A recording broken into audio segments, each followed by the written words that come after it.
Marcus Elmore Baldwin, October 29, 1863 to November 10, 1929, nicknamed Fido and Baldy, was an American right-handed professional baseball pitcher who played 7 seasons in Major League Baseball, MLB.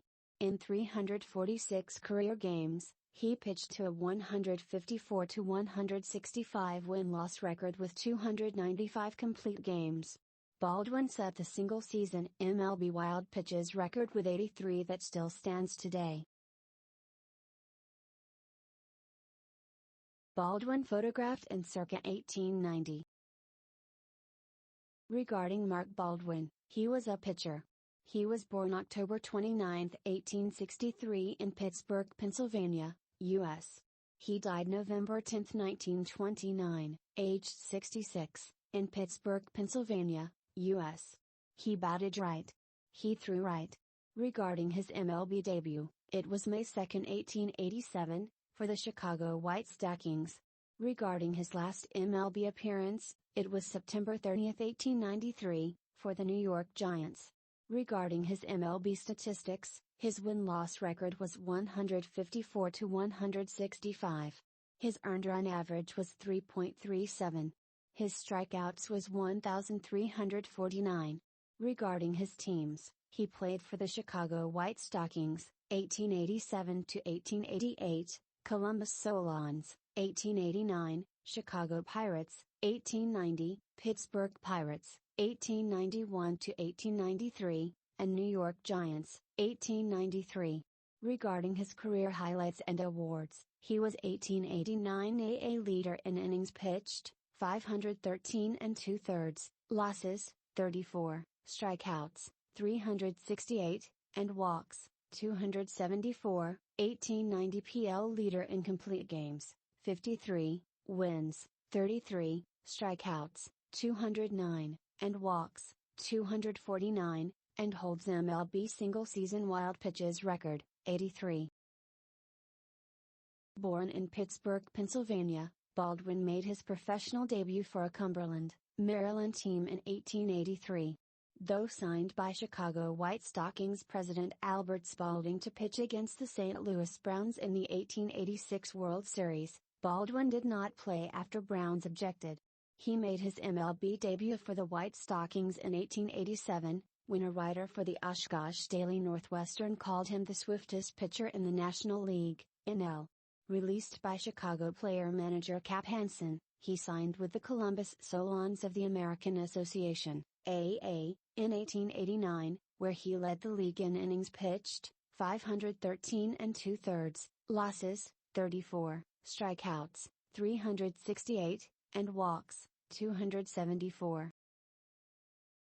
In 1889, Baldwin, described as intelligent and outspoken, recruited players for the Chicago Pirates of the Players League, PL.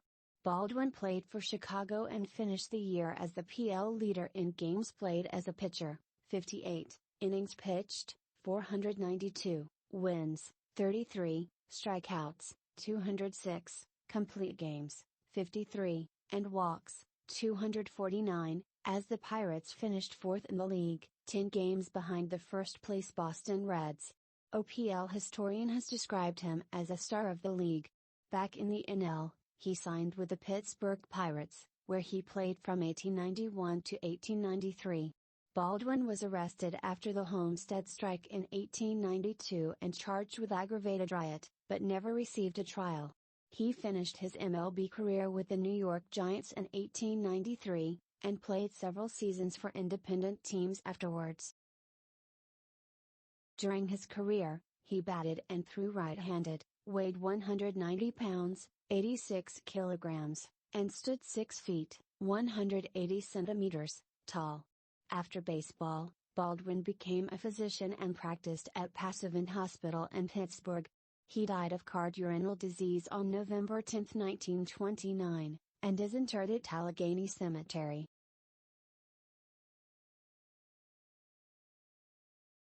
Marcus Elmore Baldwin was born in Pittsburgh, Pennsylvania, on October 29, 1863, to Franklin E. and Margaret Baldwin. One of 2 children born to the couple, Mark and his family moved to Homestead, Pennsylvania in 1872. Franklin, a real estate speculator, previously worked as a steel worker and a nailer. As a child, Mark wanted to be a physician. Mark started to pitch for amateur Homestead teams in 1880, and, after high school, attended Pennsylvania State College, PSC, later renamed Pennsylvania State University.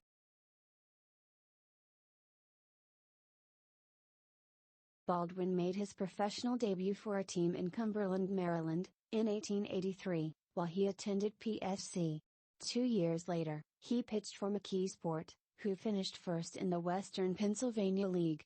According to an 1891 article in the Pittsburgh Press, he earned $2, equivalent to $65 in 2022, per game for pitching for McKeesport. According to another article in the press, Baldwin had asked Pittsburgh Allegana's Secretary Scandrett for a tryout, and President William A. Nimick consented, but manager Horace Phillips opposed the idea and a tryout that never happened. Instead, Scandrett wrote a letter recommending Baldwin to Duluth management. According to an article in the Pittsburgh Daily Post, McKeesport manager Frank Teresen recommended him to Duluth of the Northwestern League in spring 1886 as a third baseman, but the Duluth Jayhawks played him as a pitcher as their pitching was weak. On June 18, 1886, Baldwin struck out 18 batters, 12 successively, against the St. Paul Freezers. Baldwin had 19 strikeouts in 12 innings in a 4-3 loss at Oshkosh, Wisconsin on September 13, 1886. According to a friend of Baldwin, when Duluth fined Baldwin for poor play, he intentionally performed poorly until Duluth revoked the fine. According to a Pittsburgh Daily Post writer, Duluth won its league pennant due chiefly on account of Baldwin's pitching. After a tryout, Chicago White Stockings president Albert Spalding signed Baldwin to a contract on October 20 to replace injured rookie Jocko Flynn. Chicago wanted Baldwin to play in the 1886 World Series, which ran from October 18 to October 23, but the opposing St. Louis Browns objected, so Baldwin never played.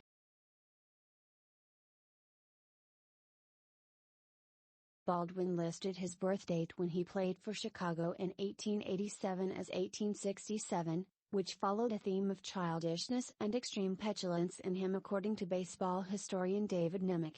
In spring training prior to the 1887 season, a hotel employee found Baldwin and Tom Daly unconscious in their room, which smelled of gas. Either Daly or Baldwin accidentally blew out a flame in a gas light. Baldwin almost died, but both were revived. In preparation for the year, Baldwin joined Chicago during spring training in Hot Springs, Arkansas. Though in March 1887, Baldwin expected to rank next to John Clarkson among Chicago's pitchers. In April, the Sporting News reported Baldwin was regarded in Chicago as little better than a failure. On May 2, Baldwin made his MLB debut against the Indianapolis Hoosiers in a 9-1 Chicago loss. Later in the month, Baldwin held the Boston Beaneaters to one run in a 3-1 Chicago victory, part of a week in which Baldwin's development surprised a writer for the Post, who discounted the earlier evaluation of Baldwin as a failure. In June, a correspondent for the Clipper complimented Baldwin on his endurance and curveballs, while an Oshkosh Daily Northwestern writer called him the swiftest pitcher in the National League. Baldwin finished the season with an 18-17 win-loss record, with 164 strikeouts and 122 walks over 334 innings pitched, as Chicago finished 71-50, third in the NL. By December, Baldwin had resigned with the club. With the sale of Clarkson to Boston, only White Stockings player-manager Cap Hansen, according to one prediction, believed the team could win a pennant. In a May 30 game against the Washington Nationals, Baldwin sprained a tendon in his right leg, an injury from which he did not return until early July. The White Stockings finished the season second in the NL, 9 games behind the New York Giants, with a 77-58 record. Baldwin led his team with 15 losses and 99 walks. Baldwin played on Spalding's 1888-89 World Tour. In a game seen by 12,000 spectators, Baldwin pitched for the Chicagos against the All-Americas in Melbourne as Chicago won 5-3, breaking a 3-game losing streak. A monkey bit Baldwin on a ship on the tour after he fed it pretzels and beer. The bite has been reported in a different source as a serious scratch. On April 24, 1889, Anson released him and 3 other White Stockings and stated he would rather take 8th place with a team of gentlemen than first with a gang of roughs. According to Baldwin, Chicago did not restrict alcohol consumption on the tour. Team owner Albert Spalding was a temperance crusader, and at various banquets Baldwin attended the wine flowed freely. In addition to his alcohol consumption on the tour, Baldwin stated that after he hinted he would not sign for the salary of the previous season, he was released. Later in the year, Anson cited Baldwin's lack of pitch control as a reason for his release. Baldwin signed with the Columbus Solons of the AA on May 3.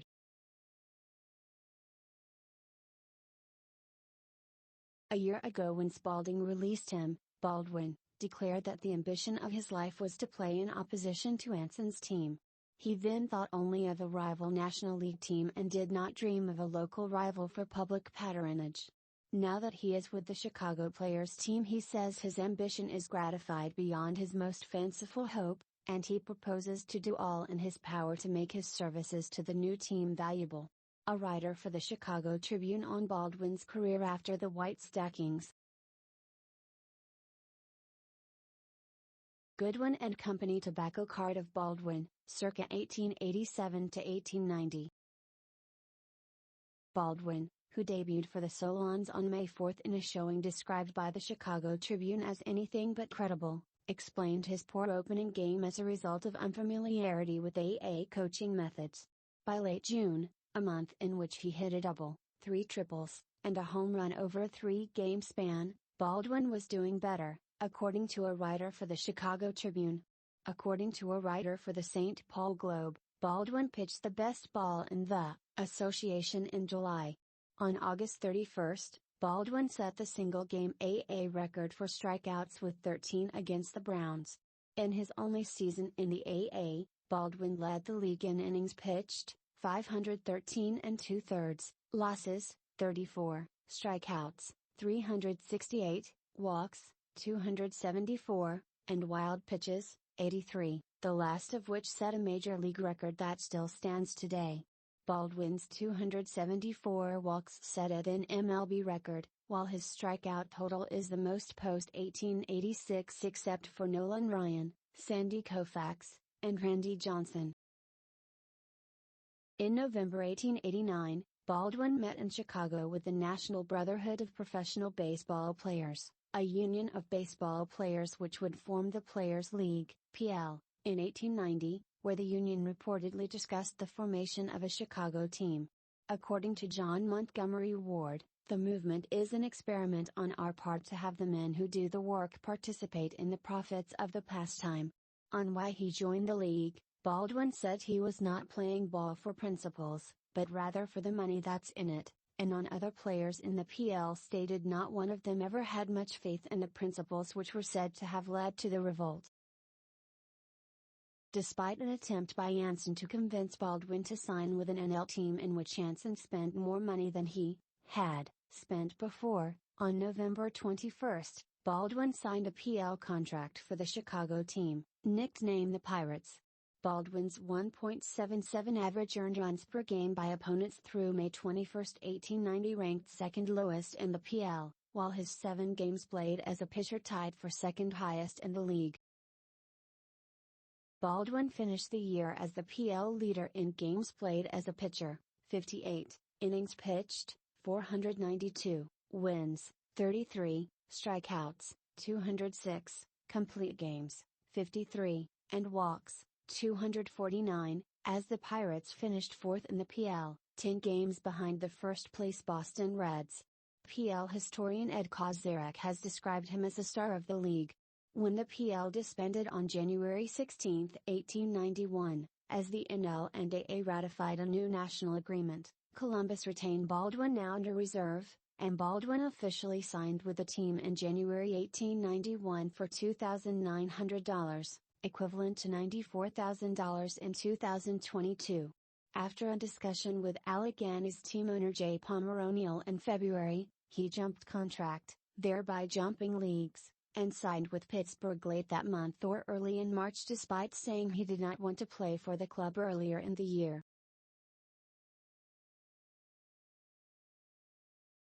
In early March, Baldwin tried to convince Jack O'Connor of the Solons and Silver King of St. Louis to sign with Pittsburgh. Chris Von Derry, owner of the St. Louis Brown Stackings, had Baldwin arrested for allegedly conspiring with O'Neill to sign players from St. Louis to Pittsburgh shortly thereafter. The charges were null prost, and Baldwin later sued Von Derry for false imprisonment.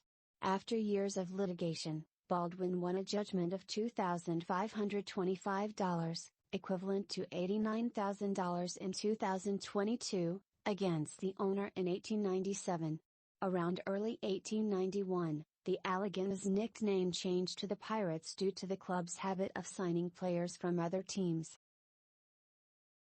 In August he allowed only one hit against the Boston Beaneaters in a complete game. He ended an 11-game winning streak of games in which he pitched in September. Baldwin had a 2.76 earned run average, ERA, and a 1.40 walks plus hits per inning pitched, WHIP, rate in his first year with the club as the Pirates finished last in the NL. Baldwin's 23-hit batsman led the league, while his totals in innings pitched, wins, losses, and complete games led the club. He resigned with the Pirates in November. Baldwin pitched on opening day for Pittsburgh on April 12, 1892 in a 7-5 Pittsburgh victory against the Cincinnati Reds. In July, Baldwin asked Brooklyn Bridegrooms president Charles Byrne to trade him to the team in exchange for pitcher Tom Levitt. The proposition never went through, possibly because Brooklyn opposed it. Baldwin either asked for a 10-day vacation or the Pirates suspended him for 10 games starting around August 6 due to indifferent play. Pittsburgh gave Baldwin a 10-day notice of intent to release on August 25, 1892 with a local paper stating the Pittsburgh magnates thought of him as unreliable, of uncertain temper and, believing, his heart was never in the game. The Pirates possibly gave him a 10-day notice due to his involvement in the Homestead strike, a labor strike culminating in a battle between workers of the Carnegie Steel Company and members of the Pinkerton Detective Agency hired by management to introduce strikebreaker workers to the mill. In September 1892, Carnegie Steel Company Secretary F.T.F. Lovejoy provided information which left Baldwin charged with aggravated riot. Baldwin stated he was at the strike merely as a spectator, and when the surrender of the Pinkertons occurred he went to his home in Homestead and in no way aided or abetted the attack on the defenseless prisoners. Baldwin was released from prison after his father posted $2,000, equivalent to $65,000 in 2022, bail. He later rejoined the club on the team's trip east, with the club recalling his release. Baldwin was rearrested on September 23 along with 166 other defendants on the same charge, but never received a trial. He finished the 1892 season with a 26-27 win-loss record and a 3.47 ERA as the team ended with an 80-73 win-loss tie record, 6th in the NL. He led the team in wins and losses, games pitched, innings pitched, complete games, walks, strikeouts, and tied with Red Arrett and Phil Nell for the league lead in hit batsman. In the off-season, Baldwin sold real estate and insurance in Homestead, and stated he did not care about returning to baseball after refusing a contract with the Pirates due to low wages. He resigned with Pittsburgh in February 1893 for $2,400, equivalent to $78,000 in 2022, the same amount for which he reportedly refused a contract with Pittsburgh earlier. In a game against a team from New Orleans during the off-season, Baldwin walked 11 batters. He appeared in one game for the 1893 Pirates before the club released him in early May. He signed with the New York Giants shortly thereafter in a move that also saw the release of King. In July, Baldwin ended a streak of 11 games pitched in which he did not record a win. He ended the year with a 16-20 record and a 4.10 ERA as the club finished at a 68-64 record, 5th in the NL. Baldwin's 33 complete games were second on the Giants to Amos Rusi's 50. In 346 career MLB games, he pitched to a 154-165 win-loss record with 295 complete games. In March 1894, New York released Baldwin. An article in the Cincinnati Enquirer stated Baldwin could not find a team with which to sign due to his lawsuit against Von Dere. A retrospective article in the Washington Post stated Baldwin and King were marooned due to their involvement in the Association League War of 1891, in which clubs from opposing leagues attempted to sign each other's players. Baldwin originally did not want to play in a minor league, though he signed with the Allentown Kellys Killers in mid-May. In a game against Harrisburg in late June, Baldwin allowed at least 23 hits. He spent the 1894 season with the Binghamton Bingos, also known as the Allentown Buffaloes, of the Eastern League, EL, the Allentown Kellys Killers, also known as Easton and Ashland, and the Pottsville Colts, the last two of which competed in the Pennsylvania State League, PSL. The Colts ended the season with a 62-44 record, which ranked first in the PSL, and won the league's championship in a disputed game. An article in the Pottsville Miners Journal stated his excellent work for Pottsville in the championship games had much to do with bringing our club to first place. He additionally played 4 games for the Yonkers Club of the EL. Baldwin signed with the Philadelphia Phillies in October. Though an article in the Philadelphia Inquirer stated Baldwin was certain to stay with the team on March 31, 1895, the Phillies released him in April due to his drinking. The Phillies recalled his release in early May, but he did not appear in a regular season game for the team. Shortly after his first release, Baldwin resigned with the Colts for $200, equivalent to $7,000 in 2022, per month. The Colts granted his release in June, and he signed with the Rochester Browns of the EL for more pay. For Pottsville, he won over 2/3 of the games in which he pitched according to the Allentown Leader. The Browns released Baldwin due to poor performance which stemmed from drinking alcohol, after which he played for a team in Palmyra and a team in Wheeling of the Iron and Oil League. Baldwin pitched to a record of 10-12 between the Browns and the Colts. During his career, he batted and threw right-handed, weighed 190 pounds, 86 kilograms, and stood 6 feet, 180 centimeters, tall.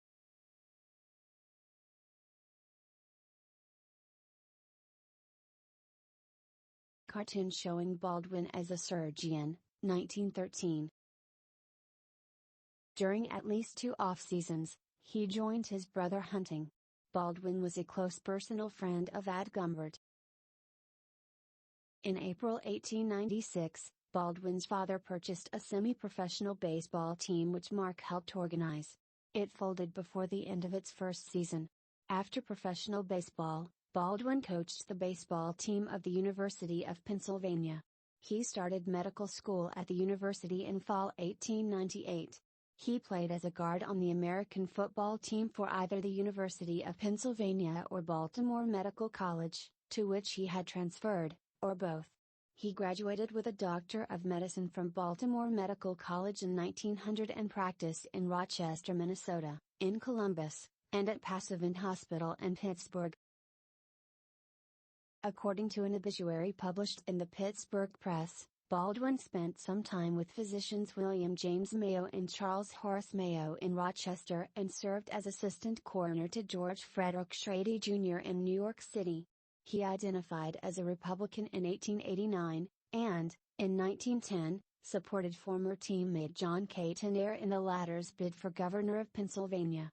Baldwin was a Freemason. He never married.